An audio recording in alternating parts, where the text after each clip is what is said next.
Hi friends, welcome to Jaya's garden. பாருங்கள், அழகான petunia நிறைய மொட்டுக்கள் வந்திருக்காங்க. பார்த்தீங்களா, ஏகப்பட்ட மொட்டுக்கள் இருக்காங்க. இவங்களை ரீபாட் பண்ணணும். நான் இது என்ன செடின்னு தெரியாமல் நான் இந்த மாதிரி குட்டியாக ஒரு அழகு செடி இலை மட்டும் வரும்னு நினச்சி இந்த குட்டி பாட்டில் வச்சுட்டேன். முடிஞ்சால் நாளைக்கு இதை ரீபாட் பண்ணி ஒரு பெரிய தொட்டில் வச்சோம்னா நிறைய பூக்கள் பூப்பாங்க. அது மாதிரி இங்கே பாருங்கள், பல்வலி பூண்டு நிறைய பூக்க ஆரம்பிச்சிட்டாங்க. பாருங்கள் எவ்வளோ பூக்கள், செம இல்லை? பெருசாக வருமா இல்லை இவ்வளோ குட்டி குட்டியாக தான் இருக்குமான்னு தெரியல. சரி பார்க்கலாம். இன்றைக்கெலாம் செம்பருத்தி, நீ என்றைக்கு என்ன ரீபாட் பண்ணுறது?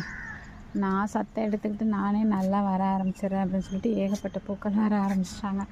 ரீபாட் பண்ணவே இல்லைங்க. 2 வருஷம் முடிஞ்சு 3 வருஷம் முடிய போகுது.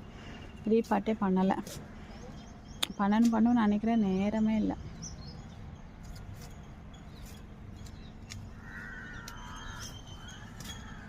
தக்காளியெல்லாம் பழுக்க ஆரம்பிச்சிட்டாங்க. ஓகே, பாய்மா.